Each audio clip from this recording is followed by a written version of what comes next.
gente, tudo bem com vocês? Eu sou Ana Luísa, sou mestranda do Programa de Fisiologia e Farmacologia da UFMG e hoje eu vou ministrar para vocês a segunda aula do módulo 5, intitulada Nanotecnologia na área biomédica.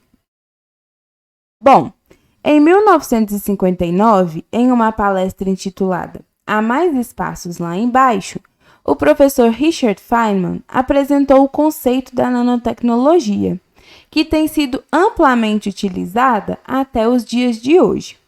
Com isso, apresento a vocês um dos espaços lá embaixo, a nanotecnologia para uso na área biomédica.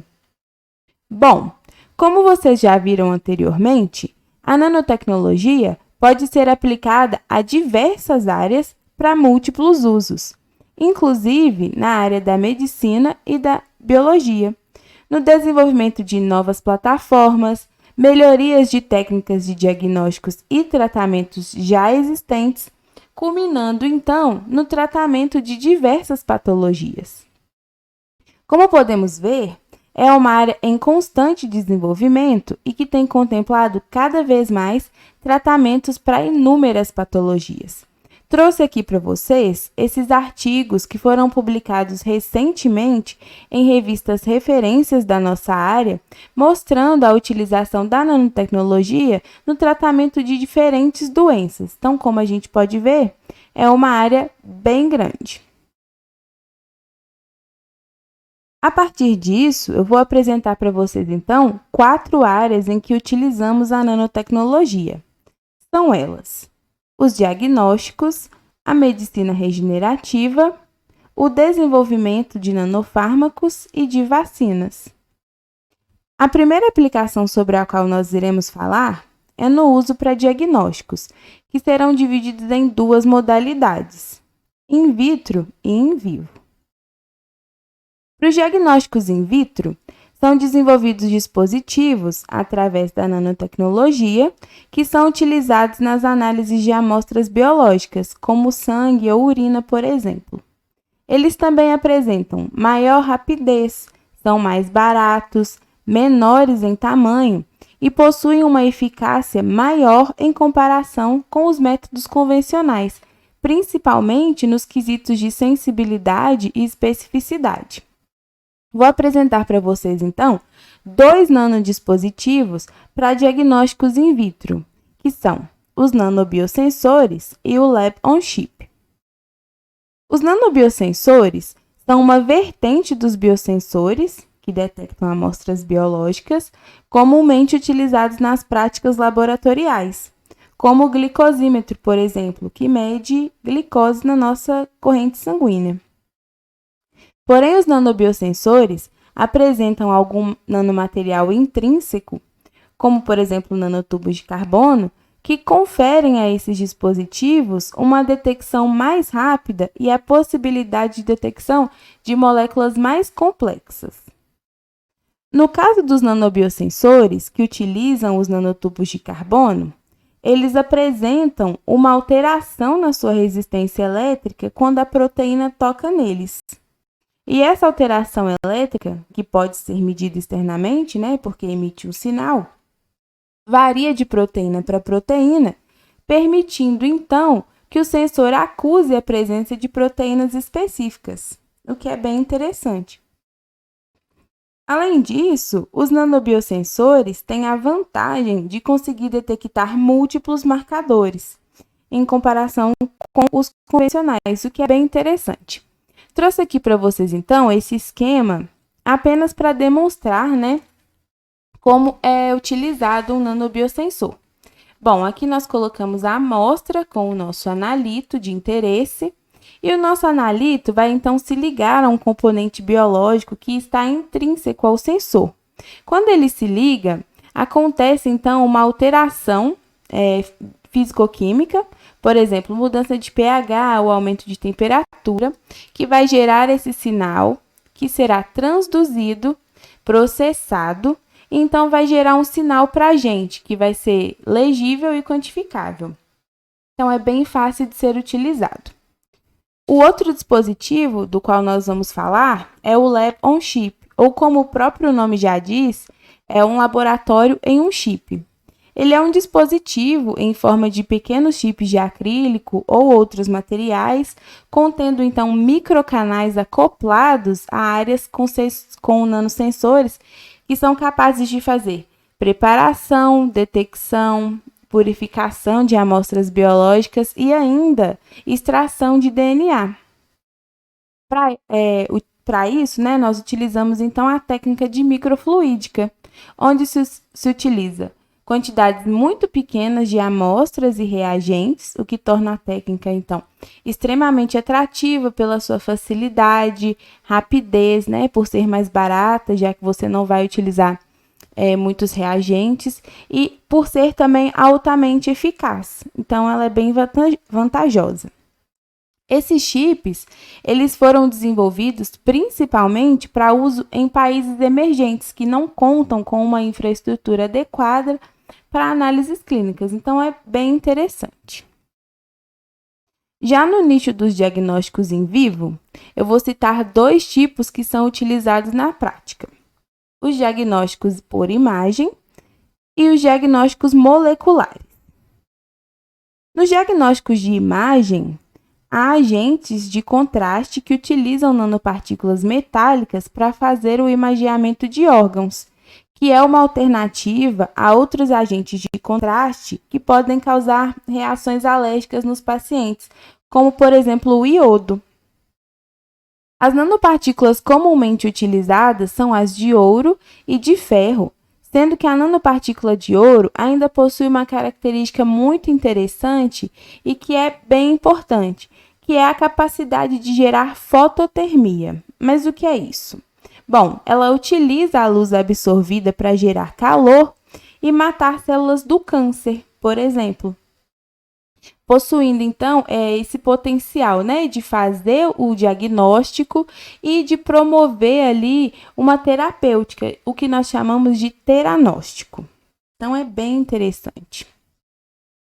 Já no imageamento molecular, utiliza-se principalmente os quantum dots, ou pontos quânticos, que são nanopartículas semicondutoras luminescentes que respondem a uma ampla gama de comprimentos de ondas, emitindo um sinal, então, correspondente a isso.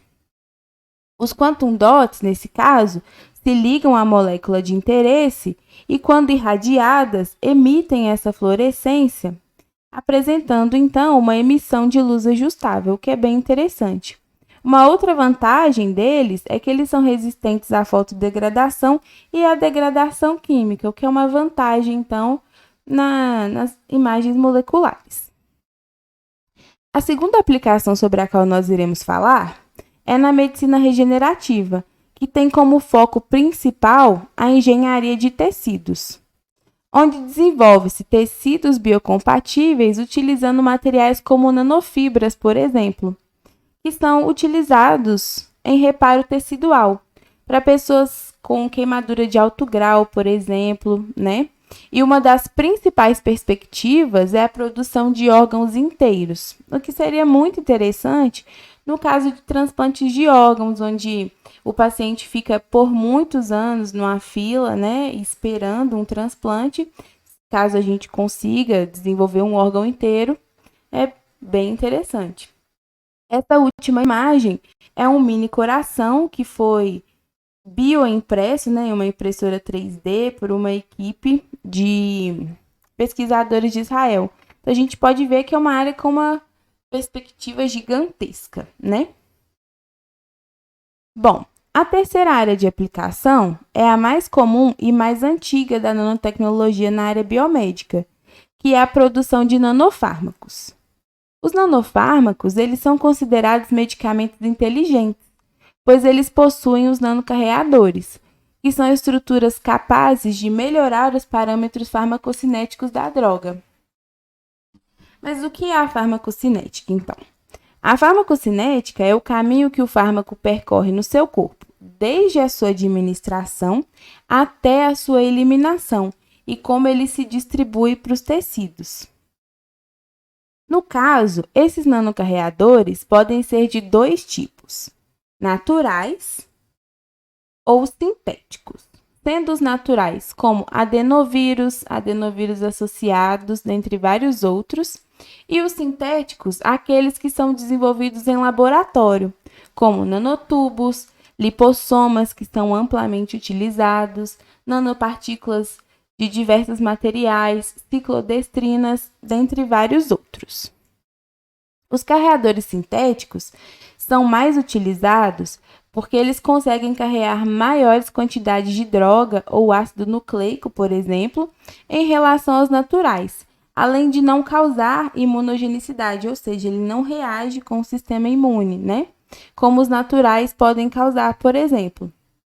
Mas para a gente utilizar esses nanocarreadores sintéticos, eles precisam ser funcionalizados para interagirem de forma adequada com o nosso organismo. E como a gente faz essa funcionalização, né? Para que serve?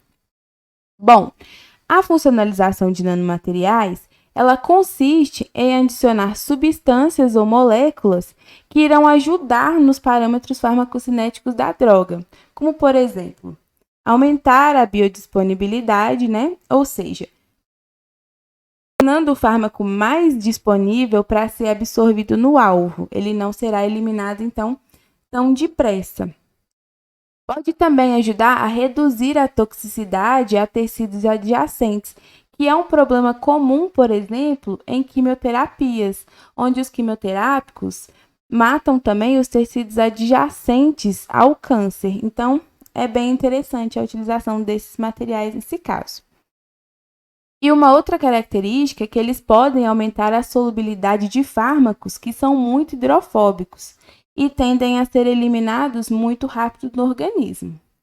Aqui eu trouxe para vocês essa imagem, é um lipossoma, para a gente fazer essa demonstração de como podemos funcionalizar então. Bom, aqui temos o lipossoma, ele tem a bicamada lipídica, o seu interior aquoso, onde nós podemos abrigar drogas hidrofílicas e podemos abrigar drogas lipofílicas aqui na sua porção lipídica. E esse lipossoma, por exemplo, ele pode ser feito com lipídios carregados para ele interagir com alguma outra coisa que tenha carga. Por exemplo, cargas positivas ou cargas negativas, né? Ele pode ser feito com lipídios dessa forma. Pode ser desenvolvido também com polímeros para serem lipossomas furtivos, né? Utilizando o PEG, por exemplo, para ele escapar do sistema imunofagocitário, ele não ser fagocitado por macrófagos. Nós podemos também utilizar ligantes de direcionamento, anticorpos, né, que vão direcionar, por exemplo, esse lipossoma para uma célula-alvo do câncer, por exemplo. Então, é bem ampla a forma como nós podemos funcionalizar os nanomateriais para eles interagirem com o nosso organismo. Trouxe aqui para vocês, então, essa tabela, né, para demonstrar alguns desses medicamentos que possuem nanoformulações, sendo esses três primeiros formulações lipossomais, né? Então, eles possuem os lipossomas para carregar essa droga, que é a desoxirribosina, que é um quimioterápico, porém ele é altamente tóxico, principalmente para células do coração, né? E com essa formulação com o lipossoma, ele apresenta uma cardiotoxicidade bem reduzida, então é bem interessante. Esse foi o primeiro medicamento com nanoformulação aprovada, ele foi aprovado em 1995 pelo FDA, então a gente pode ver que já tem sido utilizado já há bastante tempo. Esses outros três aqui que eu estou mostrando para vocês são medicamentos utilizados para a imagem de lesões de fígado e baço, né, com nanopartículas de óxido de ferro, sendo o Feridex o primeiro deles aprovado em 1996. Então, a gente pode ver que tem inúmeras formulações, né, algumas até que a gente nem conhece, mas só trouxe aqui para vocês terem uma noção.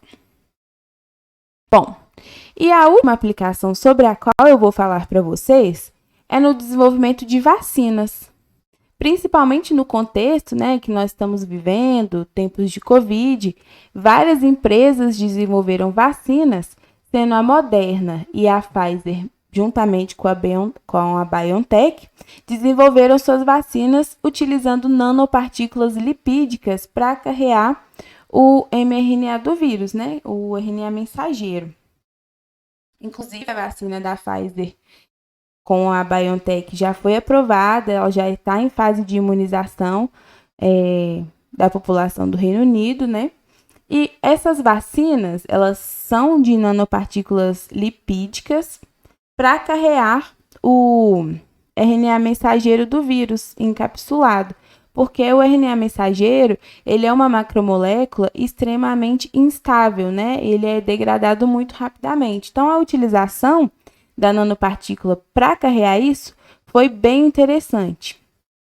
Uma outra vantagem assim é que essas vacinas apresentaram 95% de eficácia, né, na imunização, que é uma taxa bem elevada.